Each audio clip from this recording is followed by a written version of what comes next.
Assalamualaikum warahmatullahi wabarakatuh.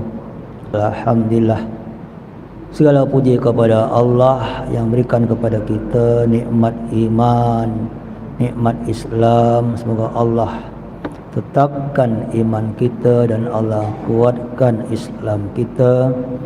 Salawat dan salam kepada baginda Rasulullah sallallahu alaihi wasallam.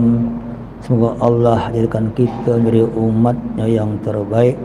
Dengan itu sunnah-sunnah Nabi, mengerti akhlak dan sirah Nabi. Kalau kita mendapatkan syafaat ini, saya akan bercakap tentang falsafah Ramadan. Kerana kita akan setelah 2 minggu lagi kita akan masuk Ramadan. Maka bagaimana kita mempersiapkan diri kita untuk memasuki Ramadan, karena bulan yang sangat istimewa dalam bulan-bulan daripada bulan Allah SWT. Dalam surah Al-Baqarah 183 Allah berfirman, ya alladzina amanu kutiba alaikumusiyam kama kutiba alal ladzina min qablikum la'allakum tattaqun. Hai orang yang beriman, kutiba, kami tuliskan. Kalau berkata menulis, kutiba, kami telah tuliskan. Hanya dipahami oleh ulama, kami wajibkan. Tapi secara makna asal bahasa, kataba itu menulis, kutiba dituliskan. Untuk kamu berpuasa sebagaimana telah kami tuliskan bagi orang-orang kamu sebelum kamu itu berpuasa, sehingga kamu dapat menjadi orang yang bertakwa. Saya ingin bahas kenapa kalimat kutiba, bukan furida, bukan aujaba, bukan diwajibkan. Karena kalau tengok pada ada berapa konsep di Quran itu yang kalau zakat kami tulis kami tunaikan zakat. Kalau solat dirikan solat. Kalau puasa kami tuliskan berpuasa. Kalimat kataba adalah sesuatu yang telah dituliskan. Berarti puasa itu sesuatu yang sudah memang built-in di dalam kehidupan manusia. Suatu blueprint kehidupan manusia adalah puasa, yang telah dituliskan sejak daripada Lauh Mahfuz. Sejak penciptaan manusia, manusia ini dalam diri manusia ada suatu sistem yang tetap ada bagi manusia, namanya puasa. Itu kutibah. Maka kenapa puasa ini bukan untuk orang beriman saja hari ini, daripada sejak zaman dulu. Alladzina kana min qablikum, sejak manusia pertama. Maka dia perlu untuk dalam kehidupan manusia untuk mencapai tingkat kesempurnaan hidup oleh manusia tersebut. Sehingga kalau dia tidak berpuasa, berarti ada satu kondisi yang rusak dalam kehidupan dalam sistemnya. Kalau dia berpuasa, ada sistem yang membuat dia tertambah baik. Itu konsep kutiba sebetulnya. Maka kutiba alladzina kutiba alaikumusiyam kama kutiba alladzina min qablikum. Dan engkau kalau melakukan puasa macam ni, ada satu sistem yang mengangkat proses itu akan jadi engkau orang bertakwa kepada Allah Subhanahu wa taala. Ini konsep. Maka puasa itu adalah sunnatullah dalam kehidupan makhluk Allah yang hidup. Puasa itu sunnatullah bagi kehidupan makhluk yang hidup. Dengan puasa itu ada sistem yang dilakukan sehingga akan mencapai kesempurnaan hidup. Konsep macam itu. Kenapa demikian? Allah jadikan kita pertama masa. Masa itu adalah 1 tahun 12 bulan. Kita pakai sejak umur kita 1 tahun sampai sekarang. Ya. Atau 1 tahun kita lahir, kita masih suci. Suci dalam konsep menyeluruh, suci dalam pikiran, suci perbuatan, suci semuanya, totalitas suci. Sampai umur kita 12, sampai umur kita baligh. Setelah baligh, maka kita mempergunakan apa yang ada dalam diri kita untuk kehidupan dengan ada tanggungjawab. Ini ya. Sebelum balik tertanggungjawab, setelah balik ada tanggungjawab. Taklif, kewajiban-kewajiban, larangan-larangan, ini taklif. Dalam setiap tahun pemakaian badan kita dengan taklif tadi, pasti ada kekurangan, ada kesalahan, maka ada yang rusak, maka itu wajib diperbaiki. Semua yang dipakai wajib diperbaiki. Semua yang dipakai itu pasti rusak. Semua yang rusak wajib perbaikan. Ini konsep sunnatullahnya. Semua yang dipakai pasti rusak. Semua yang rusak perlu perbaikan, islah, untuk mengembalikan kepada asal muasal kembali sebetulnya. Demikian juga dalam hidup kita ada 5 komponen setiap manusia. Ada roh, ada jasad, ada akal, ada kalbu, ada nafsu. 5. Maka kata ulama mengatakan roh dan jasad. Roh ini terbagi, roh sebagai entiti roh, roh untuk berfikir namanya akal, roh untuk berhubungan dengan Tuhan namanya hati, roh untuk dia berkeinginan namanya nafsu. Kata ulama, roh adalah akal, adalah nafsu, adalah kalbu. Itu dalam kitab Al-Hakim At-Tirmizi. War-ruh wal-akal wan-nafsu wal-qalb. Entiti yang sama tetapi berfungsi-fungsi yang berbeza. Entiti yang sama berfungsi berbeda. Itu 4. Maka kita ada roh dan jasad. Roh dibagi 4 tadi, roh, akal, kalbu, nafsu. Dah. 5 komponen inilah yang kita pergunakan sejak kita hidup sampai kita meninggal dunia. Roh tanpa jasad namanya hantu. Jasad tanpa roh namanya bangkai. Itu harus ada dua-duanya. Baru lengkap manusia, ada roh, ada jasad, dan ada komponen-komponen yang ada pada jasad manusia tadi. 5 unsur inilah yang harus kita perbaiki setiap saat. Kita tingkatkan, kita kuatkan. Karena kita memakai 5 unsur tadi sejak kita lahir sampai hari ini. Masa waktu kita balik, ini kadang-kadang merusak. Roh kadang-kadang kontak Tuhan, tak kontak sama Tuhan. Akal berfikir betul, berfikir tak betul. Nafsu kadang-kadang on, kadang-kadang kacau, tak ikut aturan Tuhan. Hati kadang-kadang ingat dan lupa sama Tuhan. Ini terus berfungsi, berjalan. Maka kelima komponen ini yang dipakai selama bertahun-tahun, diperlukan sebuah proses untuk pembersihan, proses untuk peningkatan, proses untuk menambah baikkan. Maka daripada 12 bulan 1 tahun, Allah ambillah 1 bulan untuk proses perbaikan dan peningkatan. Maka bulan untuk memproses itu namanya Ramadan. Ramadan itulah bulan yang dikhususkan untuk memperbaiki si manusia tadi. Karena semua yang kita punya kereta harus masuk ke bengkel setahun sekali, perbaiki segala macam. Jiwa manusia, badan manusia, roh manusia, akal manusia, hati manusia, nafsu manusia juga harus masuk bengkel setahun sekali. Bengkel itu namanya Ramadan. Kenapa Ramadan? Ramad adalah bahasa Arab, artinya panas yang sangat membakar, Syiddatul har. Maka bulan Ramadan adalah bulan membakar segala sesuatu yang tak baik, sesuatu yang rusak daripada diri manusia. Kemudian meningkatkan badan itu pada sesuatu yang lebih baik akan datang sebetulnya. Maka burning and cleansing, itulah Ramadan. Burning and cleansing untuk semua sistem dalam badan manusia, supaya dia tambah baik lagi tahun depan, tambah baik lagi, tambah baik lagi. Itulah konsep Ramadan sebetulnya. Maka syahrul Ramadan alladzi unzilal Quran, apalagi bulan Ramadan, bulan diturunkannya Al-Quran. Bukan hanya Al-Quran, semua kitab suci diturunkan bulan Ramadan. Injil bulan Ramadan, Taurat Ramadan, Zabur bulan Ramadan, Quran pun bulan Ramadan. Maka itu menjadi bulan mulia karena turunan kitab suci.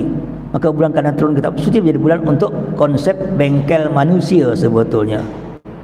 Maka ada beberapa hadis sebutkan bahwasanya hadis mengatakan as-saumu likulli shay'in zakatun wa zakatul jasadi as-saumu. Hadis Ibnu Majah. Segala sesuatu ada zakatnya. Zakat ini bukan zakat harta, zakat diri, zakat badan. Zakat itu sesuatu yang membersihkan, karena zakat membersihkan dan menambah, itu zakat. Zakat yazki. Maka likulli shay'in zakatun, setiap sesuatu ada zakatnya. Wa zakatul jasadi as-saumu, dan zakatnya badan itu adalah puasa.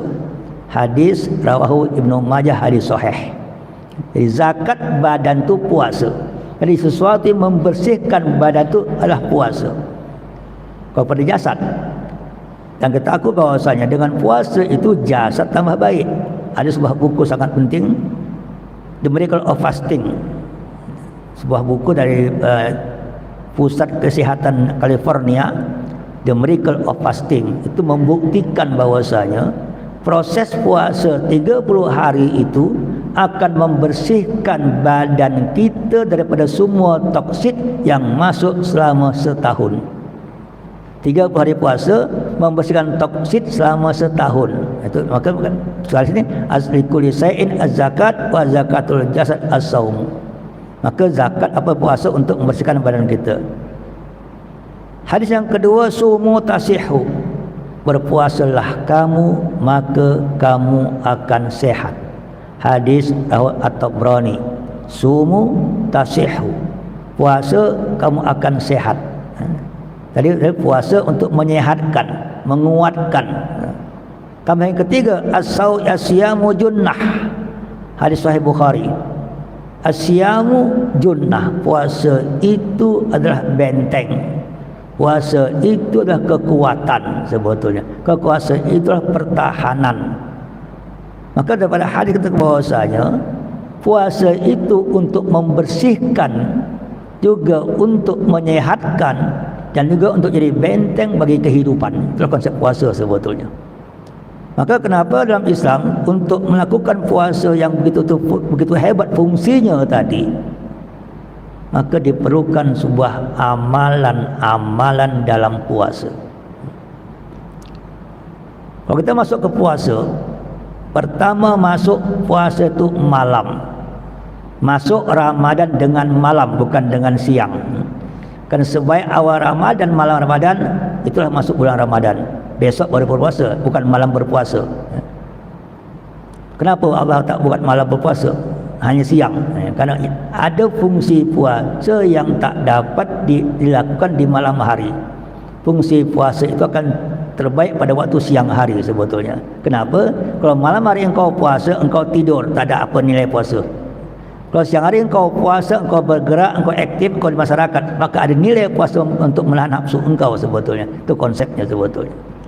Maka waktu malam hari, kita ada 5 komponen manusia tadi yang harus dibersihkan, dikuatkan, dan menjadi sesuatu yang akan membantu punya pertahanan. 5 tadi, dalam 5. Maka harus ada 5 unsur yang lain dalam Ramadan yang untuk melakukan hal tersebut dengan 5 tadi. 5 dengan 5. Maka waktu dalam ada 5 Ramadan, amal Ramadan. Pertama, solat tarawih. Kedua, tadarus Al-Quran. Ketiga, engkau sahur. Keempat, engkau menahan diri imsak. Yang kelima, engkau akan berbuka iftar. Tengok, 5 amal Ramadan untuk 5 komponen badan. 5 amal Ramadan. Mana satu untuk yang mana? Untuk menguatkan roh diperlukan salat tarawih. Untuk menguatkan akal diperlukan tadarus Al-Quran. Untuk menguatkan hati diperlukan qiyamul lail, sahur. Untuk menguatkan nafsu diperlukan imsak. untuk menguatkan badan diperlukan iftar. 5 komponen dengan 5 unsur sebetulnya sangat penting, 5 amalan. Kenapa? Karena kalau engkau dapat 5 engkau lakukan dengan betul, hari pertama, maka engkau akan kuatlah, bersihlah pada hari terakhir. Hari pertama Ramadan untuk terakhir Ramadan, supaya engkau dapat 100% konsep puasa. Kalau kurang satu saja, rusaklah semuanya. Ini sistem. Kurang satu akan rusak semuanya sebetulnya. Maka kenapa dalam untuk Ramadan, persiapan masuk Ramadan diperlukan latihan untuk Ramadan 2 bulan. Rajab, Sya'ban, Ramadan. Allahumma barik lana fi Rajab wa Sya'ban wa ballighna Ramadan. Ya Allah, berkati aku dalam bulan Rajab dan bulan Sya'ban sehingga aku masuk ke bulan Ramadan. Tengok hadisnya, ballighna. Berarti untuk 30 hari proses Ramadan diperlukan 60 hari pra-Ramadan. Persiapan masuk Ramadan. Sehingga pada waktu 1 Ramadan engkau akan full melakukan Ramadan tanpa ada satu yang kosong. Kalau tak akan rusak. Ini konsepnya sebetulnya. Persiapan Ramadan bukan hanya puasa, persiapan pandangaran, persiapan hati, persiapan minda, persiapan perbuatan, persiapan semuanya. Kuatkan semua. Latih. Karena kalau tak dilatih, engkau banyak kebiasaan yang buruk, nanti akan masuk Ramadan. Buang dulu, buang. Buruk buang dulu. Maka siapkan Sya'ban, Ramadan. Nisfu Sya'ban lebih hebat lagi, harus lebih fokus lagi. Untuk tinggal 15 hari. Daripada 60 hari, 45 hari biasa, 15 hari luar biasa. Ya. Karena tinggal 2 minggu lagi. Bagaimana mempersiapkan diri dengan 2 minggu? Dengan Qurannya, dengan tarawihnya, dengan semuanya. 2 minggu persiapan untuk full masuk ke Ramadan. Itu maka ada nisfu Sya'ban. Untuk apa? Untuk persiapan lebih full, lebih serius menghadapi Ramadan. Itu konsepnya sebetulnya. Ya. Kemudian sekarang kita tengok tarawih untuk roh. Roh itu akan kuat kalau dia berhubungan dengan Allah Subhanahu wa taala. Tambah banyak engkau berhubungan dengan Allah, tambah kuat itu roh. Akan dia suci, akan kuat menghapuskan yang lain. Kan selama ini kau roh kadang-kadang on dan off. Ingat on lupa Tuhan, jumpa Tuhan tak jumpa Tuhan, on off. Fullkan untuk jumpa Allah dalam Ramadan. Dan hubungan dengan Allah yang paling mudah adalah dengan solat. Kerana solat kita menghadap Allah. Solat kita bercakap dengan Allah. Ya. Dual communication antara Tuhan dan manusia. Kita dengan Allah melalui solat. Allah dengan kita melalui Quran. Kita dengan Allah melalui solat. Allah dengan kita melalui Al-Quran yang kita baca. Itu dua communication sebetulnya. Maka dengan sembahyang tarawih kita harus kuatkan roh kita. Maka namanya sembahyang sunat yang banyak rakaatnya. Banyak rakaatnya tapi engkau harus melakukan dengan penuh kenyamanan supaya engkau rehatlah jiwa engkau. Tenanglah roh engkau. Ke Nabi kalau akan solat, Nabi kata kepada Bilal, "Hai Bilal, arihna bi solah." Hai Bilal, rehatkan jiwa kami dengan solat. Solat adalah rehatnya roh, rehatnya jiwa, rehatnya roh kita dengan Allah. Maka lakukanlah solat yang banyak dalam Ramadan untuk engkau memperkuat roh engkau dengan Allah Subhanahu wa taala. Dalam sejarah Islam, Nabi pernah sembahyang tarawih 20 rakaat di rumah. Nabi sembahyang tarawih 8 rakaat di masjid. Tengok. 20 di rumah Sayyid Al-Khudri dan 8 di masjid bersama sahabat, hanya 3 malam. Malam 21, 23, 25 Ramadan. Yang di masjid yang 8 rakaat, yang lain 20 di rumah. Itu hadisnya macam itu. Orang-orang Mekah dulu sampai ingin menikmati solat dalam bulan Ramadan, dibuat tarawih 4 rakaat, tawaf. Tarawih 4 tawaf. Tarawih 4 tawaf, tarawih 4 tawaf. Jadi orang-orang Mekah zaman sahabat zaman dulu 20 rakaat tarawihnya dengan 4 kali tawaf. 4 kali tawaf 20 rakaat. Orang-orang Madinah, kerana orang Mekah boleh tarawih dan tawaf, dia tak dapat tawaf. Orang Madinah menambah tarawihnya, menggantikan tawaf dengan 4 rakaat, maka orang-orang Madinah tarawihnya 36 rakaat. Orang Mekah 20 tambah tawaf, orang Madinah 36 rakaat. Umar Abdul Aziz, khalifah yang terakhir dalam Umayyah dan khalifah yang teradil, kerana negara paling aman, masyarakat paling adil. Tak ada orang berhak dapat zakat selama dia ada. Kerana ingin bersyukur kepada Allah, Umar Abdul Aziz membuat tarawih 44 rakaat. Kita baru 8 sama 20 berkelahi. 4, 8, 20, 36, 44. Itu tarawih orang zaman dulu. Tapi dengan apa? Menikmati solat. Maka saya cadangkan, ini kalau saya berapa masjid saya cakap sebetulnya, saya cadangkan, saya tengok ada baiknya kita pakai model masjid negara dalam tarawih. Masjid negara itu waktu awal tarawih dia akan tetapkan pukul 9 biasanya. Walaupun jam berapa pun Isya, baru 9 baru mulai tarawih. Itu senang. Jadi sehingga orang tak terburu-buru. Karena kadang-kadang merubah waktu maghrib itu berapa? Jadi 8.45, 8.40 atau berubah. Maka tetapkan satu waktu untuk sepanjang Ramadan, kita mulai Isya dan tarawih kita jam sekian tetap. Azan tetap pukul waktunya, tapi untuk mulainya pukul 9 tepat. Untuk apa? Memudahkan orang untuk mempersiapkan ke tarawih. Itu saya cadangkan macam tu. Ikut masjid negara macam tu, masjid negara macam itu. Kalau semua masjid. Kenapa? Kalau tak kita terburu-buru ke tarawih, kadang-kadang dah tak tahu apa. Kadang waktu kan berbeza macam-macam sebetulnya. Persiapkan. Kedua, sekarang untuk menikmati solat. Solat yang penuh khusyuk itu bukan mudah. Banyak keadaan yang harus kita pergunakan sebetulnya. Keadaan masjidnya, keadaan tempatnya, keadaan imamnya, bacaannya, semua dipersiapkan untuk khusyuk. Maka cari kesepakatan kepada jamaah. Kita buat tiap malam berapa juz? Tidak 7 satu malam, atau setengah juz, atau 1 muka surat, atau 3 ayat terpulang. Persiapkan. Yang memudahkan, bukan menyusahkan sebetulnya. Memudahkan. Kalau orang dulu lebih hebat dari orang zaman dulu, kulhu. Orang zaman dulu. Sekarang kita tak boleh macam kulhu ya 3 ayat misalnya 1 rakaat, 3 ayat rakaat. Sehingga dalam masa 1,5 jam atau 1 jam 15 minit selesai tarawih semuanya. Senang. Kita ada mudah kita arrange dengan betul hari ini sebetulnya. Termasuk mungkin mengarrange parking yang 20 di mana, parking 8 di mana. Jangan sampai nanti gara-gara parking berkelahi antar parking 8 20. Kereta 20 di depan, kereta 8 di depan, kereta 20 di belakang. Waktu nak keluar susah. Arrange parking masalahnya supaya apa? Memudahkan orang tarawih. Kenapa? Supaya nikmat Ramadan kita, bukan berkelahi Ramadan kita. Jangan sampai kita Ramadan kita berkelahi. Macam sekarang, ni kan Nisfu Sa'ban. Oh, berkelahi. Oh, ini tak betul. Ini ada hadis. Engkau buatlah. Yang tak buat tak payah, selesai. Jangan berkelahi.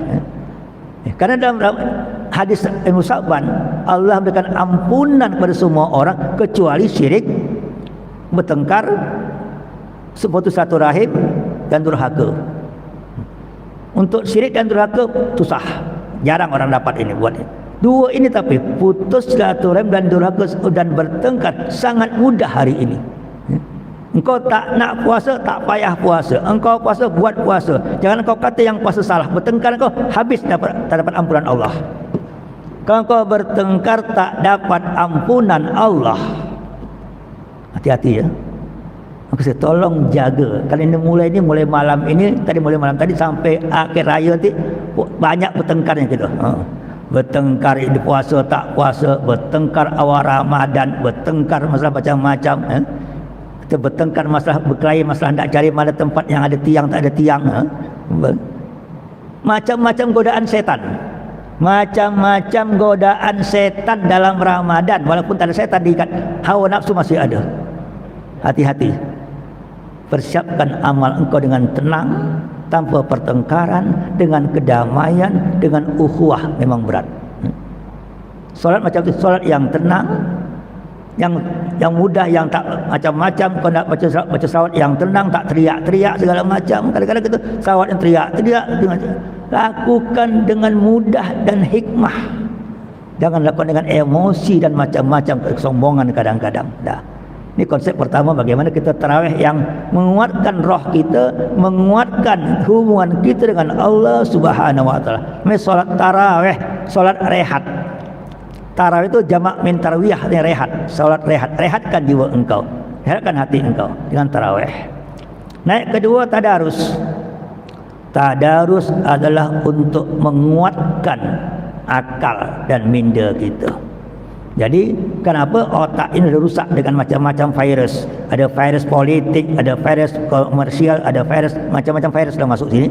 Otak minda kita, bersihkan otak kita, baca Quran, fahami Quran, masukkan semua petunjuk Quran ke dalam minda kita, untuk akal kita. Itu konsepnya. Jadi adalah install kembali semua petunjuk Quran dalam minda. Itu konsepnya. Sehingga menghilangkan virus-virus yang tak betul dalam minda kita. Macam-macam virus sudah banyak sini. Virus budaya, virus macam-macam dah ini rusak.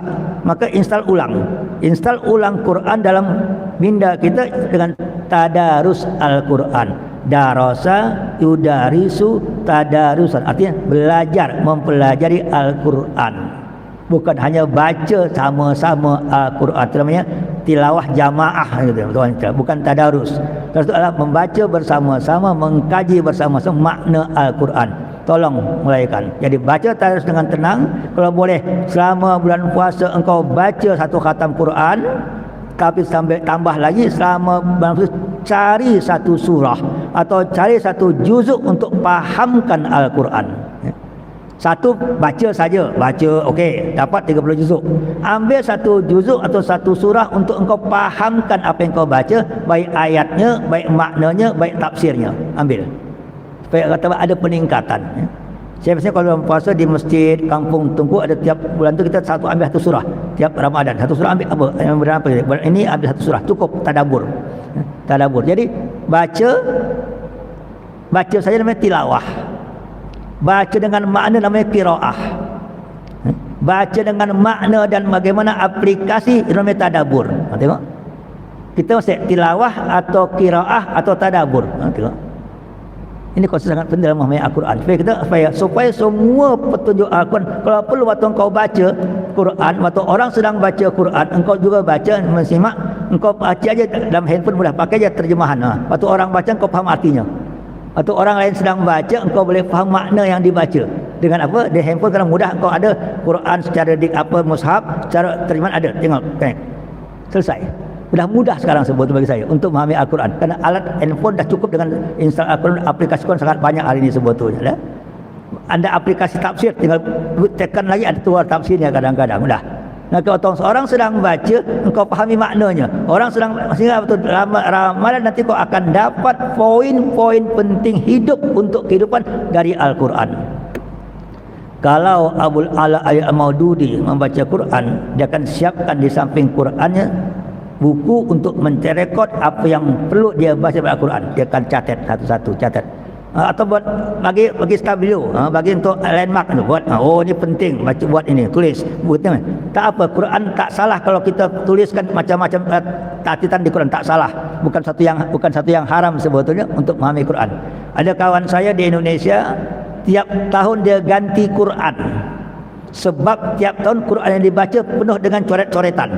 Pen dia dicoret ni. Ini penting. Pasti ganti baru. Itu namanya belajar Al-Quran, ya. Tidak salah sebetulnya, tapi karena tujuan kita untuk memahami Al-Quran, bukan hanya membaca Al-Quran. Sekarang mungkin boleh buat pakai stabilo kuning, merah segala macam, tak apa. Oh, ini Quran saya Ramadan tahun 2024 penuh dengan catatan. Alhamdulillah. Cari lagi jadi. Hanya jangan kita banyak Quran di rumah, collection yang banyak, macam-macam Cordova atau macam tapi tak pernah baca sama sekali. Itu maka tolong fungsikan Al-Quran dengan fungsi yang sebenarnya.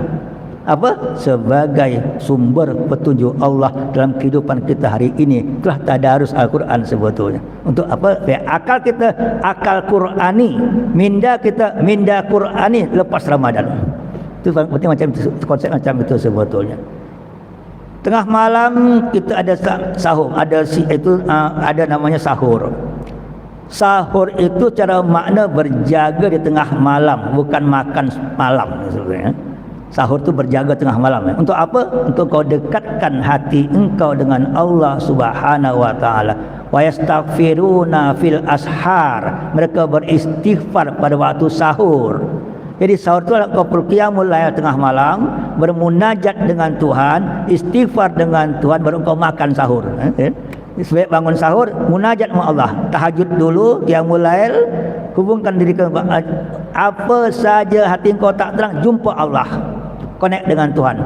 Ala bidzikrillah tatmainnul qulub. Kerana dengan zikir kepada Allah, hati akan tenang. Biasakan zikir tengah malam, biasakan istighfar tengah malam, biasakan tasbih tengah malam untuk jumpa, munajat doa dan minta taufik Allah dalam semua perbuatan kau besok hari. Ya Allah, aku besok buatkan ini ya Tuhan, tolong berikan aku petunjuk-Mu, berikan aku kekuatan ya Allah untuk menjalankan program ini ya Allah. Itu fungsi munajat.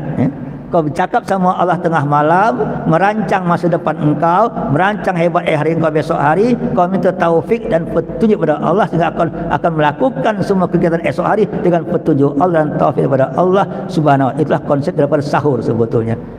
Biasakan, kan engkau selama tak terbiasa, ada yang tak terbiasa qiyamul lail, ada yang biasa tapi lupa, hanya qiyam saja. Dekatkan, fungsinya dekatkan hati engkau kepada Allah, biasakan sehingga hati berjinak-jinak dengan Allah. Hati itu menikmati hubungan dengan Tuhan. Itu konsep hati, menguatkan hati dengan Allah Subhanahu wa taala. Itu konsep daripada sahur. Baru kau makan untuk persiapan besok puasa. Jadi ada dua persiapan, persiapan batin dan persiapan jasad. Persiapan batin dengan bermunajat dengan Allah tengah malam, persiapan jasad kau makan untuk besok hari engkau tak lapar sangat, itu ini dua-dua persiapan sebetulnya. Maka persiapan batin lebih utama persiapan jasad sebetulnya.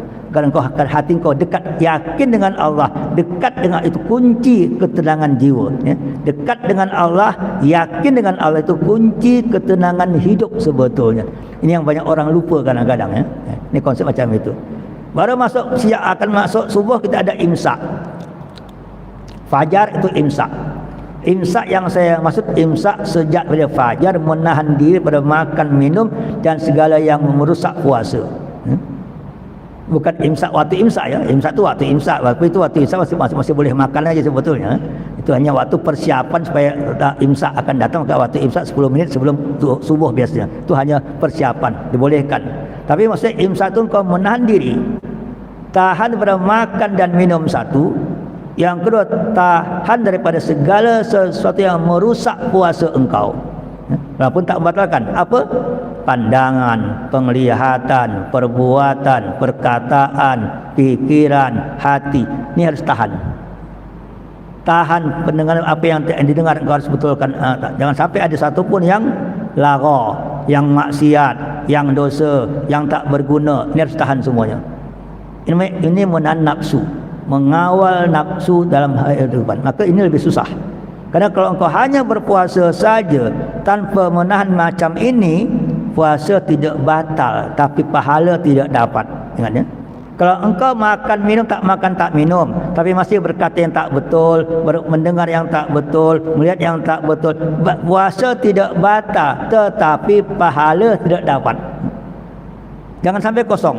Jangan sampai kita menjadi amal yang kosong. Kita amal yang ada isinya, amal berkualiti ya. Maka waktu engkau awal puasa, tahan pendengaran, tahan penglihatan, tahan segala macam yang lara, tahan daripada semua perkataan, tahan semuanya. Apa yang lara tinggalkan, apa yang dosa tinggalkan, apa yang baik lakukan.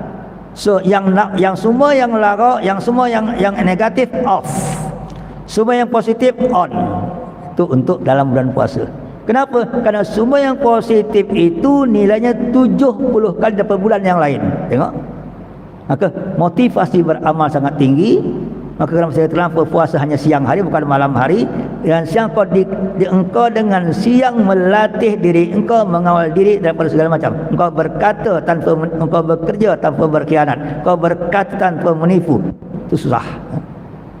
Daripada hari pertama sampai hari ke-30, itu untuk mengawal nafsu engkau dengan Allah. Baru nanti lepas itu kita iftar. Iftar apa? Iftar makan itu makan buka puasa.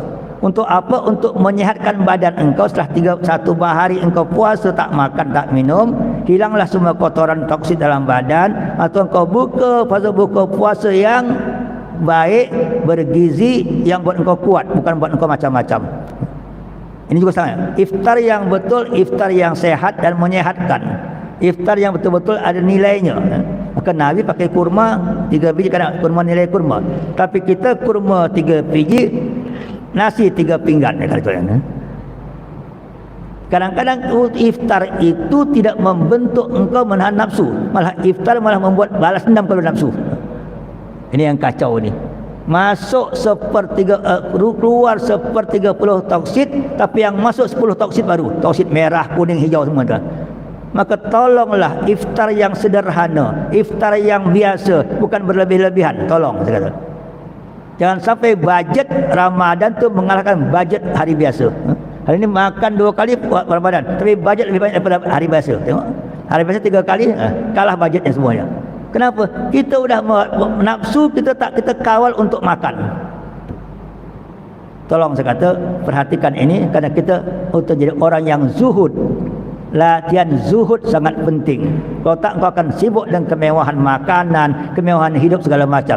Latih dengan zuhud ini. Zuhud mengutamakan secukupnya, qanaah, apa yang ada lebih baik daripada apa yang kau macam-macam semua. Maka konsep iftar yang betul-betul. Iftar juga bermakna mengiftarkan, mensucikan, fitrah suci.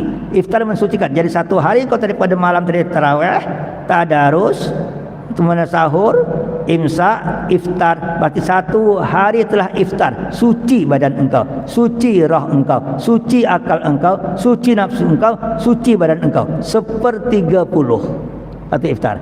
2 hari 2/30. 30 hari semuanya iftar. 30 hari engkau iftar total. Sucilah badan engkau, suci akal engkau, suci nafsu engkau, suci hati engkau, suci daripada roh engkau. 30 hari total. Idul Fitri, kembali kepada fitrah. Jadi Idul Fitri itu bermula awal Ramadan. Idul Fitri bermula awal Ramadan, prosesnya kembali pada fitrah total pada akhir Ramadan. Orang yang suci, maka hadis mengatakan barang siapa yang berpuasa Ramadan imanan wahtisaba, dengan iman dan menghitung-hitung dirinya, mengevaluasi dirinya, maka dia akan keluar macam orang baik tanpa dosa. Akan Allah ampunkan semua dosa. Kalau engkau betul-betul memakai konsep Ramadan full kesucian diri kepada Allah Subhanahu wa taala. Itulah konsep Ramadan bagi saya. Ini saja konsep yang kita cakap yang lain. Seperti inilah kenapa kita memerlukan Ramadan. Kita memerlukan Ramadan. Badan memerlukan Ramadan.